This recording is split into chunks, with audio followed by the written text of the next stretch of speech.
Anytime.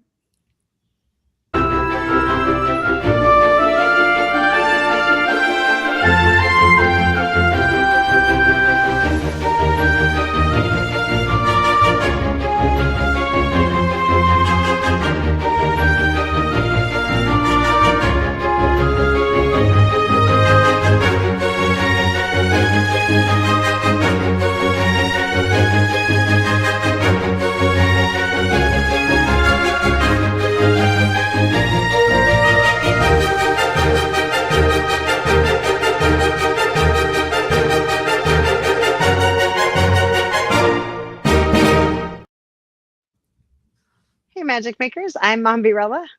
I'm Yukita Cosplay. Juju Jones here. And I'm CJ Peterson. Welcome to Magic Making Mischief. Get your wands to the ready because we solemnly swear we're up to no good. And speaking of up to no good, we have with us a special guest, and it is truly my honor to have him with us today. We have with us Corin Nemec from many, many shows, including one of my favorites, which is Stargate SG1. There's also Parker Lewis. There is Bundy. There is Star Trek Renegades. There's The Stand, Operation Dumbo Drop, Doomsday Device, and so many, many, many more. So welcome, Corin Nemec, with us. Yay! Yay! What's happening, Welcome. everyone? If I had known that there was going to be some magic wands involved, I know somewhere around here I have several boxes of them. I should have grabbed one and and casted a couple of spells with you, a couple of whimsical spells. Oh, we got Oh, spells goodness. all over. I'm a Ravenclaw. We got them everywhere. Go They get Gryffindor. Ooh. Hufflepuff all the way. Yes, we got them. Slytherin. I am a Ravenclaw. I got lots of spells. Yeah. That's great. And Mompy's a Slytherin to add Well, thank to you it. for having me on, everyone. It's great to see you all. Appreciate you having me on. It's great to be here. Well, thank you, like I said, for coming on. I know you're a busy guy. You have tons going on, including a special project that you mentioned earlier that you have coming up, or that you're currently working on, correct?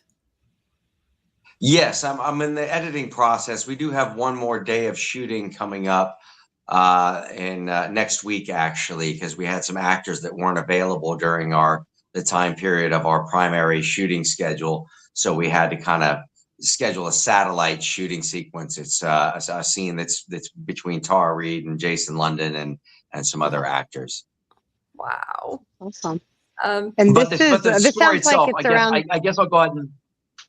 Oh, I'm sorry. I'll let the cat out of the bag. I mean, the movie is called Chickenhead, and it's a mockumentary. It's a horror comedy, and it's about a group of documentary filmmakers who go to a fictional town called Gallus, Florida, up in the northern part of Florida, south of the Okefenokee Swamp, and to discover whether or not the legend of the half man, half chicken that has been terrorizing this town for 50 years is real or not. And lo and behold, when they get there and they set off at night to discover whether, if this creature exists, it does. And one by one, each of the filmmakers is killed until nobody is left except their footage. Oh, dang. Oh, so it's like Blair Witch meets the Cryptids. Yeah. Wow. Yes, and Bill Diamond, who is Bill Diamond, who is famous from Jim Henson Productions for decades and decades. He's one of the most famous puppet makers, and he's also built a lot of stuff for a lot of horror films and everything. But he designed our entire half man, half chicken, creature. So it looks fantastic, and it's going to be very amusing. I certainly hope it is. It better be. That's are awesome. you in it? Are you directing it? Are you both? Or Yes, I co-wrote it with a partner of mine, Matt Florio, who lives down here. I'm starring in it alongside David Faustino and Keith Coogan. wow. Also, my writing partner is in it, Matt Florio, obviously I mentioned that Tara Reid, Jason London will be doing some roles, and then there's a great cast of stand-up comedians and other actors that are all playing parts in it. It's a wonderful ensemble. We've That's actually had amazing. Coogan on here. We have had Keith Coogan on here. You're correct. We have. Yeah, he's great. He plays a character who's obsessed with birds and has his own bird watching show that and his character is constantly not paying attention because he's looking for birds. But anyway, but yes, Fun. I'm very excited about it. We're in the editing process. Hopefully, we'll have a finished version of it sometime around October, November. And be able to screen it and see where we're at that point. But I'm looking at distribution, most likely early 2027. That's Very awesome. cool. So, Yes. fifth question. Stargate is one of my favorite sci-fi shows. Was very devastated when they kind of slowly faded you out of there. What was your favorite episode working on Stargate? I had a couple of favorite ones, but there was one called Shadow Play, which was the first time that the character Jonas gets to get off the base and kind of experience life in the real world. And they investigate this, this mysterious, I guess you call it like a symbiote outbreak or something, in a small town where all these people are being taken over by symbiotes. And what? I said I remember that one, and it was like they it was night, kind of.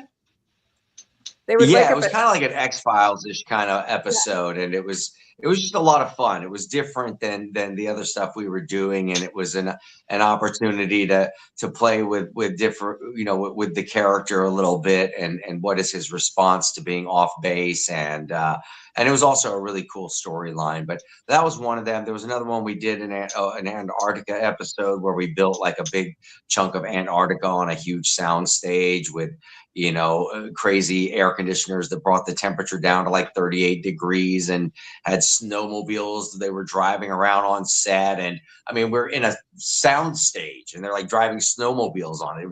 It was mad, so there was certain episodes that were that the scope of the production was so big. It was jaw dropping and it was very impressive to work on that show. Just very impressive. Oh, That was awesome. Let me ask you here real quick. Do we have any questions in the chat that need to be read off? We actually have real quick commercial. Jeremy Vanders, everyone. All right. Get your wands, ladies. Jeremy Vanders Wands, maker of beautiful wands since 2024. And now we have presenting our Hufflepuff resident, Juju has hers. Woo! Yay! She got it. And of course, it's pink and sparkling. That was very Of nice. course it's pink. What other color would it be? Come on. Of course it is. Camp TV says howdy. Hey, Liz, Hello. with my sister.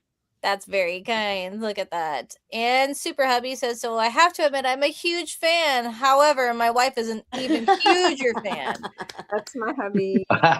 Ooh, we have a question from Super Hubby, but one more comment. Spoiler alert. The chicken is actually silly Corky, who became half chicken because he ate too much at KFC. That's obviously Katza. Yes. Funny. Super Hubby asked the first question. So which is tougher, directing or acting? Ooh, good question.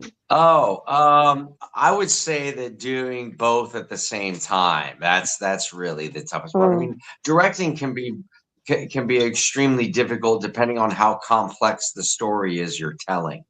So I can only imagine on these giant Marvel movies with all these moving pieces and all these different, digital effects shots. And that would be an unnervingly complicated process as far as I'm concerned. But, kind of telling simple stories, also, kind of dramatic storytelling when it comes to TV series and stuff like that. It's not, I don't want to discredit it as being simple because it isn't, but it's also not necessarily rocket science when you kind of understand how to tell a story with a camera. But just working as a director, which I haven't done, I've always been acting and directing at the same time, but I would prefer to have the experience of just directing and really, you know, approaching the storytelling from a much more detailed perspective. Because being on set, acting and directing, I have to lean on my director of photography and my first AD a whole lot more. You know, when we're shooting, when I'm on screen, especially, obviously, you know, than I would like to. The last film that we just finished, we shot this film. It'll be 8 days total, but we shot most of the film in 7 days. And so we really had to run and gun, and I wasn't really able to see a lot of the shots because we didn't have time to do playback and do all of that mousy stuff. I just had to trust my DP and say, "Did you get it?" and trust the first AD that everything seemed fine, and we just had to move on and see it in you know, in the editing room. And so far, you know, that trust has paid off. Everything's looking really good and editing very well. Awesome. You've had some challenging roles like Bundy. You did Bundy. You did Jonas Quinn. You've done a Star Trek role. Do you have any good stories in any of these? The care to share? There's, I mean, yeah, some, you know, every movie kind of has its own, you know, stories that go along with it. Some really funny stories from Operation Dumbo Drop, working with Ray Liotta and Danny Glover and Dennis Leary, especially Dennis Leary. But you know, and then on Stargate, I mean, well, you know, one of the biggest things that happened on Stargate was just a giant brown bear came on set one morning while we were setting up to film for the day up in the woods, and it came over to the craft service table and just started like eating bagels and lox and like munching on blueberry muffins, and they had to call the animal control to dart it, and they load it on a truck and drive it off, you know, and drive it somewhere deep in the woods and drop it back off. Oh my goodness. But yeah, that was pretty hilarious. Oh my goodness. You know, but you know, yeah, totally. So, you know, I mean, every project, I mean, you know, the Star Trek thing, I had just gotten out. I had been horribly injured in an onset accident filming in Belize, and the Star Trek Renegades, you know, shows that we did. We only did 2 episodes or 3 episodes or something like that. But those episodes, I mean, I was really not even hardly able to walk at the time. So, you know, we had to structure all of my scenes where I like kind of get up out of a chair and like shuffle forward a little bit because I had shattered my leg and had like 5 surgeries, all kinds of stuff. So, you know, like that was going on while filming that. And there was, so that's not very funny, obviously, but Well, it's you quite know, a story though. Yeah, every single, yeah, I mean, every project has its funny moments, you know. I mean, Supernatural, working on Supernatural, Jared and Jensen, they had these tiny motorcycles. They were like little hot rod motorcycles, you know, that they would ride around the back lot at the studios up in Vancouver. But and they each one had them parked outside of their trailer where they were at between scenes, and the distance from like where their trailers were to the studio door was only about maybe, you know, 25 yards or something, you know. It wasn't very far. And but they would, but when they'd be called to set, they would come out of their trailer, get on these tiny little bikes, and they're both giants, so it was like bears riding bikes in a circus, you know.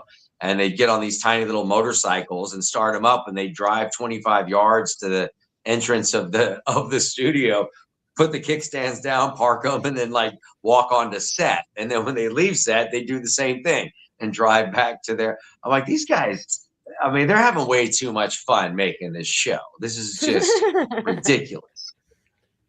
Awesome. But you've been in so many iconic things. Like you were on Parker Lewis Can't Lose in the 90s, right? Like that was one of your earlier projects, though, was it not? It was certainly one of the, you know, one of the ones that got bigger. I mean, my first real brush with bigger success was starring as Steven Stainer, and I Know My First Name is Steven, the miniseries in the 80s, when I was nominated for an Emmy at 15, you know, years old. Wow. That was the first time really where I was elevated into kind of a different category of competitive actors. or competitive acting, that is. And then, you know, it was a couple of years after that I ended up getting the role in Parker Lewis. Parker Lewis Can't Lose.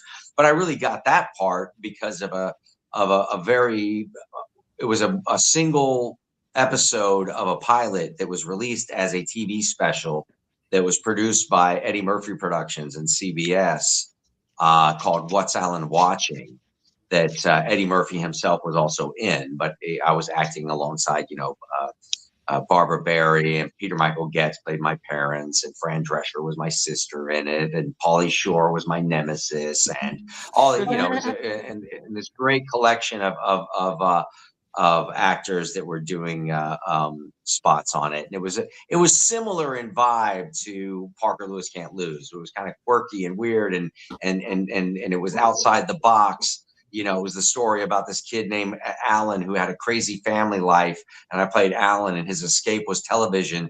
But in watching television, he could sometimes interact with the people on TV, and at times enter into the TV itself and join in whatever's happening in the you know, in the scene that's going on television. So it was wild, and Clyde Phillips was a huge fan of that one single TV special that was supposed to become a series, but it didn't.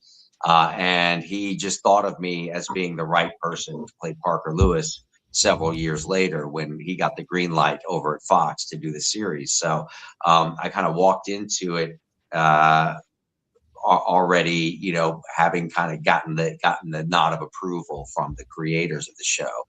And because of my history and with the I know my first name is Steven, and with the Emmy nomination, all that, it was just recent enough that I got network approval pretty easily as well to be the lead on that show, because it is a title character. I mean, they did, you know, I know that they did audition, you know, quite a number of people around town that had big names and stuff for Parker Lewis. I don't know exactly which ones, but I know they did. So I don't know exactly who I was up against, but the you know, the outcome of that for me as a young actor was tremendous. I mean, here I was starring on this really, really cutting edge, hilarious, well written, well produced, well shot, crazy comedy about high school, the way that anybody would ever want to live through it. You know, having having the whole school rigged with our own camera system and secret rooms behind, you know, lockers. You know, we had secret rooms behind lockers, and it was, Kubiak had turned one of the boys' bathrooms into like his own lounge, and he had like a pizza oven in there, and he had like a cutting board and a refrigerator, and you know, it was just an outrageous show. It's on Plex right now, and there's also a great podcast called Synchronized Swatches, or the Swatch Pod, which is all just about Parker Lewis. They're just doing a viewing one episode through and then talking about it, but it's a great podcast, and it was a great show. I'm so blessed to have been on it, and I'm glad it's on Plex now. So if anybody wants to be nostalgic, you know, you can tune in.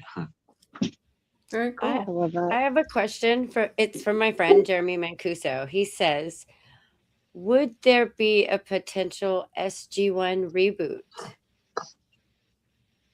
Well, Amazon was supposed to do one, but it apparently just got shelved. I mean, they made this big announcement that they were going to reboot, you know, Stargate, and then like a month and a half, 2 months goes by, and they make another announcement saying, never mind. You know, I don't. We were lying. We're sorry. Yeah. I don't know what, you know, I only have theories as to why that may have been. I mean, my only theory is that, you know, it's kind of that, maybe this is true, but it's all hypothetical, but maybe that when you're trying to top a show like Stargate SG1 with a new version of it in 2026, with how expensive everything is now to produce and do, and how much everybody's getting paid, I just feel like they probably crunched the numbers and were like, this is going to be an outrage, you know. Let me rethink this. Valid. That's my going theory, you know, because I feel like, you know, also I feel like approaching it'd be interesting to approach Stargate a little bit more simple and tell kind of like simpler stories to get it going at first, and then build that up later. You know, but I don't know. I would love for them to do, whether I'm involved or not, I really don't care. Definitely I do need care. to get you involved, right? But I don't think from my understanding, they weren't ever planning on bringing back any of the original cast members from any of the different you know, incarnations of the show. But I still think it would be highly beneficial to any network or any studio or anybody else who were to get involved and to produce a new series for Stargate. I don't see it. If they stick with kind of the original premise, a Stargate team traveling through, you know, the Stargates and having these off-world experiences and dealing with all of that, I think that they'll hit the mark hard. But I think if they try to go too far with it and, you know, make it into something that it never really was, that it probably wouldn't go over as well. He says, thank you for your answer, and you were a great journalist. Yeah. That's what Jeremy said. Yeah. And I agree. Wonderful. That's a problem, is that sometimes that shows kind of steer clear. They steer from the original premise. And I think that's what started happening with Stargate when they brought in like the Ori and all of that stuff. I think they should have stuck with the original. And like I said, my comment online regarding when you were there and then they brought Michael Shanks is I think they should have kept both of you, because both of you brought something that the whole team needed. And I don't think they should have phased you out. I think they should have kept both of you. Yeah, I would have loved that. My career certainly would have loved it. But the longer you can, as an actor, the longer you can be on a series, the better off you are.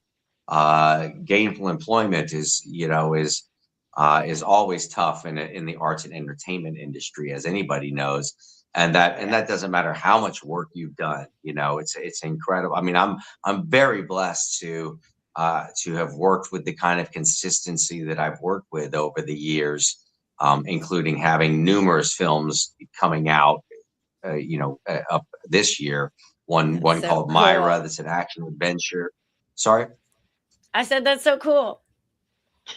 Yeah. There's one called Myra. It's an action adventure that I shot with my buddy Robert Frazier. He's a great director. I did another film with him that came out a year or so ago, called Day Labor. That was a thriller as well.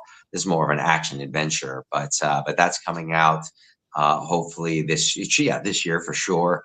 There's one called Buster Brooks that's a really awesome kind of slice of life drama and a bit of a comedy, a soft comedy, and that'll be coming out this year. And then another one called Kill Trip. That's sort of this film noir thriller that is very interesting, that's coming out this year. And obviously I'm editing Chickenhead now, and I think there's even one other project that's slipping my mind. But so it's been great. I've been definitely very blessed. And if anybody out there wants to kind of track along with what I'm up to, you can follow me on all the different platforms at the same tag. I am the letter I, the letter M, and then my name, Corin Nemec. I'm Corin Nemec across all platforms except for YouTube, which is Corin Nemec TV. And while I was looking at those, speaking of your social medias, I happened to stumble upon something else that you happen to do, graffiti. Would you care to share about that? Yes, I know we're tight on time, but I'll go over it real quick. I started. My mom was in the music business when I was growing up, and I really got into the hip hop music at a young age, and especially the breakdancing side of it, and the whole art, the art form, the graffiti art as an art form was part of that. And I moved to Los Angeles from Atlanta, Georgia, in the mid '80s. And there were some kids in one of my art classes that I had. I had a graphic design class that I was in 8th grade. And there were some other kids in that graphic design class that were already at like 12 years old, were like such good graffiti artists. I was like, what on earth is this? I was coming from Atlanta doing bubble letters and stupid stuff, you know? And so I was like, this is very cool. And I got into it very heavily at a very young age, you know, 11, 12 years old, and started painting on walls and obviously tagging and doing all of the other things that go along with it.